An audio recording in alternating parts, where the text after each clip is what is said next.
This is a disaster for the Calgary Flames. Things are already bad enough for the last place Flames, but to add insult to injury, one of the only exciting things for fans this year will be away from the team for a while. Fans can only take so much, and it seems like the boiling point is swiftly approaching. We're going to get into all that more in this video, but first I want to welcome you to Flames Digest. I'm Mark Griffith. If you're new around here and you love the Flames, make sure you subscribe so you can stay up to date on all the latest news, updates, reports, and rumors revolving around your Calgary Flames. We would love to welcome you to the Flames Digest family, and we do need to talk about last night's game, and that's not even the disaster I'm referring to. But for anyone who paid their good, hard-earned money to watch what happened last night at the Dome, I am sincerely sorry for what you had to witness.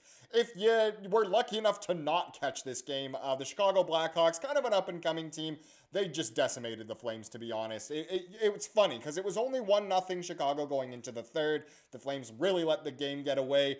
Connor Bedard honestly looked incredible, and I think that's just more fuel for people on Team Tank to say, look at what happens. Look at the type of player you get when you're really bad and you get that first overall pick. I think people who are just fully on Team Tank were thrilled with what happened to the Flames last night, losing 4-0 and showing what a first overall pick / a high pick can do for your team. Bedard obviously getting 4 points. Usually, I bring up the box score. There just isn't one, really. I mean, I could have shown the goalie stats. Obviously, Dustin Wolf played.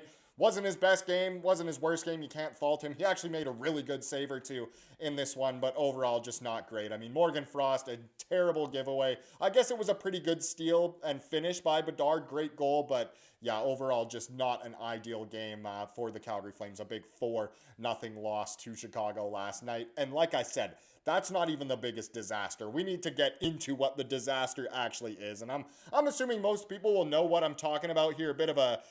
Actually quite a few updates here for the Flames. But in this game, Zane Parekh exited due to injury. He took a hit from Chicago's Nick Foligno early in the second period. The win column saying, just what the Flames season needed, a Zane Parekh injury. And it's funny because there's been a debate lately about Parekh. Do you play him both for confidence and to protect him physically? And then, of course, he goes and unfortunately sustains an upper body injury. It looks like it's probably a broken collarbone, which, believe it or not, actually isn't the worst injury. You can come back pretty quickly from that. But even now that Parekh, you don't want him to become injury prone in any sense. You don't want anyone to make him feel like he's made of glass or anything like certain other players on the Flames.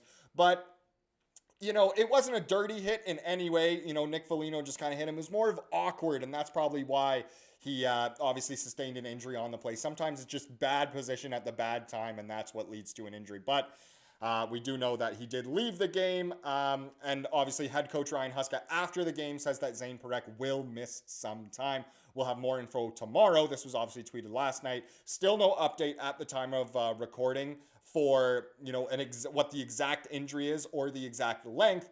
But to take it one step further, we do know indeed, if I can pull up the right thing here, is that Parekh was placed on IR, which obviously isn't exactly ideal. And subsequently, Daniil Miramanov was recalled from the Wranglers. I'll have a little bit more on that later in this video. But the main thing here, Parekh placed on IR, which again, not ideal, not what anyone wanted to see. It's already bad enough for Flames fans who have to, watch these games, but to take away easily, to me, the most exciting part of what this season has had. Even if Parekh hasn't, wowed or played fantastic in any sort of way, it's still exciting to watch him play and develop. He's speedy. He can pass it. It's exciting. But placed on IR, not ideal. And like I said before, you don't want him to, have any sort of injury history as things progress. So hopefully he's all good. And obviously the Flames will take the right precautions to make sure he's okay. As we know, he was kind of dealing with an injury in the summer as well, unrelated to this hit, obviously, but you don't want him to become injury prone in any sense. So I'm sure the Flames will take their time with this one. Now, a little bit of housekeeping on this note, on this transaction, is that games that Zane Parekh misses while on IR list will count against the 40 games that count towards a season of service for the purposes of qualifying for being a UFA. So no matter what, I think the Flames are going to burn one of those years towards when Parekh can become a UFA rather than obviously an RFA. That's way down the line, but obviously we care because it's our prized possession at this point. We obviously want to make sure Parekh sticks around, but either way, those games do count, which is very interesting to take note of. Now, as I said before, there's many injury updates. So Ryan Pike here, I mean, he's putting in a shift this morning and yesterday with all these injury updates, but they are interesting. So from Ryan Huska, he said this today. So he said Zane Parekh upper body is week to week, obviously being on IR week to week makes sense. If it is a broken collarbone, that's exactly what you'd expect. Usually those are 4 to 6 weeks or so. Hopefully the Flames honestly end up taking a little longer with this, making sure he's really okay. But yes, Parekh upper body week to week.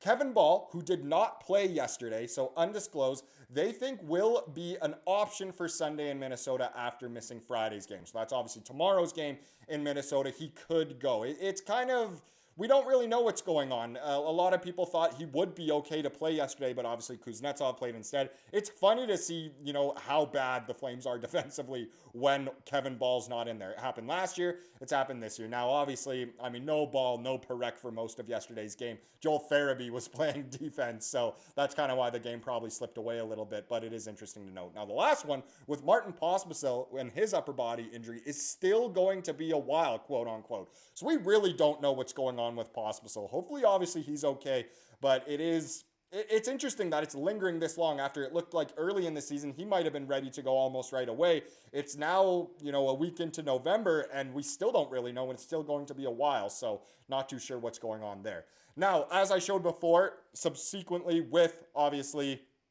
Parekh going on IR, the Flames had to make I keep saying subsequent or subsequent, but the Flames have recalled D-man Daniil Miromanov from the AHL Wranglers. That's both from the Flames and Steinberg, and that's honestly no hate to Miro. He's not Parekh, and for watchability for the fans, this is just another disaster. People don't want to pay money, whether it's to a subscription on TV or to get tickets at the games. They don't want to pay lots of money to see Miromanov play.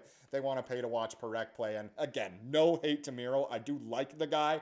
He's just not it. So people on Team Tank are thrilled that our team is just seemingly getting more injured and worse and giving us a better chance at the first overall pick. But for watchability, man, it's going to be tough to kind of gut some of these games out. This is good news, though, is that Kevin Ball was on the ice for practice Saturday morning.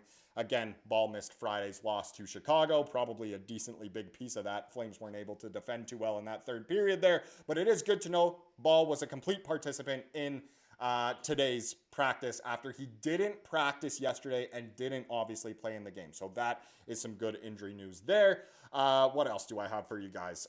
This is interesting. This is another just kind of disaster to me, so it fits perfectly into this chapter.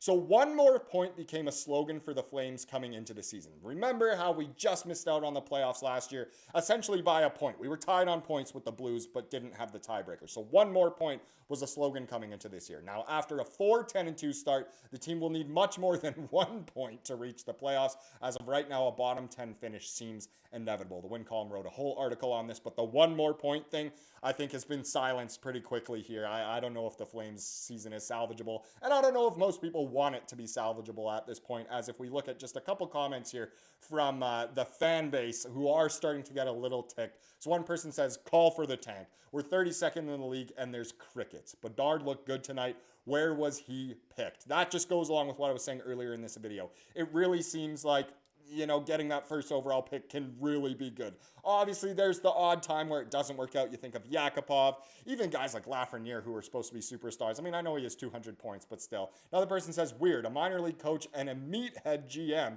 Whoa, that's a little crazy to both. Are not developing young players. Team is a mess, but owners will never change how they run it. Fans still pay to see it. We pay for the new arena. We keep making money, so why change? Feel badly for any player here.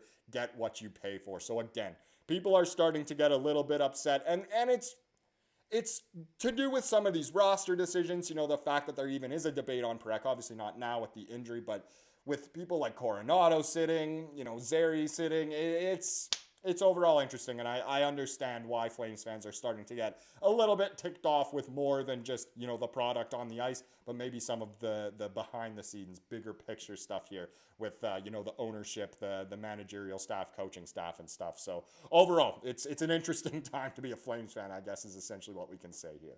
Now let's get into the comment of the day to wrap up this video, as we love to do here on the channel. It comes from yesterday's video, of course. Goes decently well with what we were talking about here today, and it comes from Tater Nuts. Tater Tater Nuts 1, not to be confused with Tater Nuts 2, of course.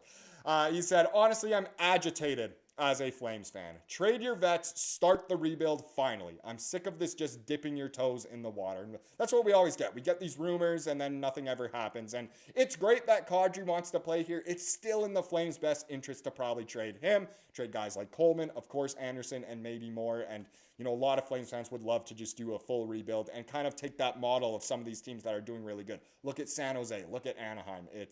It definitely can work. Even look at Chicago last night. That's a prime example. So I understand why you are agitated, and I am too. Thank you so much for watching this video. Please subscribe to what you saw here today, and have a wonderful rest of your day.